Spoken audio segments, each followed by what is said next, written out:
Le président n'a pas seulement licencié Zuri Daniels, il a essayé de l'effacer. Devant toutes les caméras et tous les employés, il lui a arraché l'insigne de PDG de la poitrine et l'a jeté dans une poubelle comme si elle n'était rien. « Prends ta boîte et sors », aboya-t-il en souriant, comme s'il avait enfin remis une femme noire à sa place.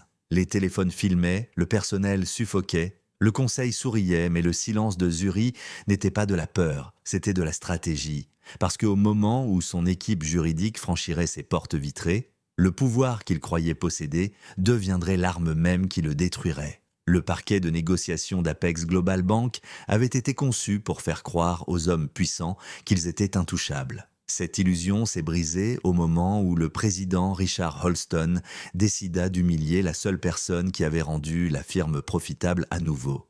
Zuri Daniels se tenait droite tandis qu'Holston lui enfonçait une boîte en carton dans les bras. Les caméras et téléphones pointés vers elle capturaient chaque détail du spectacle qu'il orchestrait prédé. « Tu es fini, Daniel », annonça-t-il. « Il nous faut un leader qui reflète nos valeurs traditionnelles, quelqu'un qui ressemble au vrai visage de la finance. » Les membres du conseil gloussèrent, feignant que ce n'était pas racial, feignant que c'était un changement nécessaire. Zuri regarda les employés qu'elle avait protégés, des analystes qui la respectaient, des guichetiers qui faisaient du confiance à son leadership.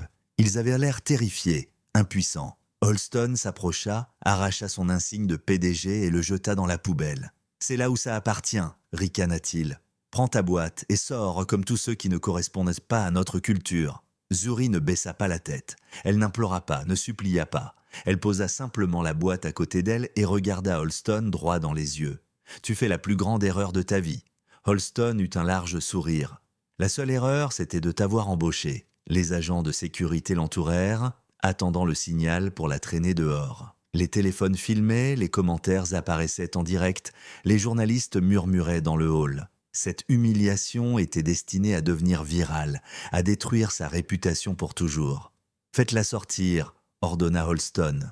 Mais Zuri ne bougea pas. Elle glissa la main dans son blazer, sortit son téléphone et valida une commande sécurisée. « Opération Redline activée ». Holston ricana. « Tu appelles ton avocat ? Ils seront inutiles quand les gros titres tomberont. » Zuri sourit, un sourire calme, confiant, qui le déstabilisa. « Non, j'appelle tous ceux qui te dépassent en grade. » Avant qu'Holston ne réponde, les portes vitrées du parquet explosèrent d'un coup. Une ligne d'avocats haut placés, de régulateurs fédéraux et 2 hommes, en costume sombre du département du Trésor, entrèrent avec leur badge. Les employés se figèrent, l'énergie changea instantanément. L'agent fédéral en tête parla le premier. « Président Richard Holston, éloignez-vous de Madame Daniels. À partir de maintenant, Apex Global Bank est sous supervision fédérale. » Le sourire d'Holston disparut. « Supervision fédérale, pourquoi ?» Zuri répondit à sa place. « Pour les crimes que vous avez couverts, pour les plaintes de discrimination que vous avez enterrées, pour les refus de prêts motivés par des noms ou des quartiers, pour avoir transformé cette banque en terrain de jeu de vos préjugés. » Le visage d'Holston devint livide.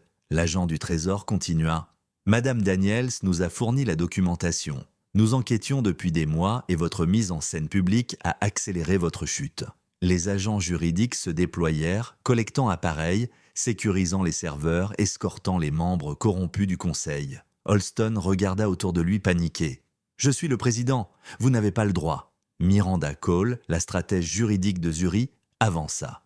« Vous avez perdu cette autorité au moment où vous avez agressé une PDG légitime et tenté une révocation discriminatoire. » Zuri avança, reprenant l'espace qu'il avait essayé de lui voler. « Tu pensais que j'avais bâti cette institution sans la protéger ?» demanda-t-elle. « Tu pensais que les chiffres s'étaient améliorés par magie ? Tu t'es attribué le mérite de mon travail. Tu t'es vanté de résultats que tu n'avais pas gagnés.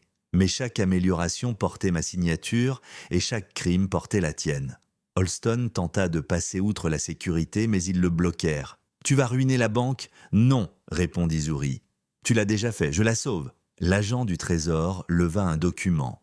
« Richard Holston vous est démis de toute fonction au sein d'Apex Global Bank et placé en état d'arrestation pour fraude fédérale, discrimination et obstruction. » Les menottes claquèrent. L'homme puissant qui avait voulu l'effacer était désormais réduit à un titre de presse imminent.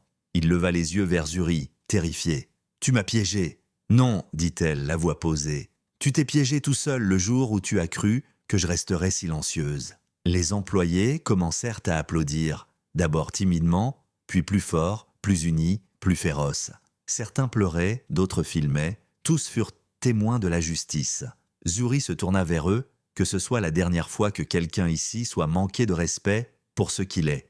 Nous nous élevons ensemble ou nous ne nous élevons pas du tout. Son assistant, Jordan, s'avança. « Madame Daniels, bon retour. » Zuri hocha la tête. « Convoquez une réunion générale. Nous reconstruisons avec intégrité. » Tandis qu'Holston était traîné à travers le hall, les journalistes l'encerclèrent, caméras et micros tendus. Il essaya de se cacher, de se couvrir, du même projecteur public dont il s'était servi pour l'humilier. Zuri passa devant lui sans un regard. La justice n'a pas besoin de se vanter. La justice a seulement besoin de se tenir debout. Lorsqu'elle atteignit le bureau exécutif, son bureau, elle ramassa son insigne dans la poubelle, l'essuya et le replaça là où il appartenait. Puis elle se tourna vers les banquiers qui avaient été doutés d'elle et parla avec une autorité inébranlable. « La nouvelle ère commence maintenant. Choqué par cette fin? Aimez, partagez et commentez votre réaction. Quel moment vous a le plus surpris?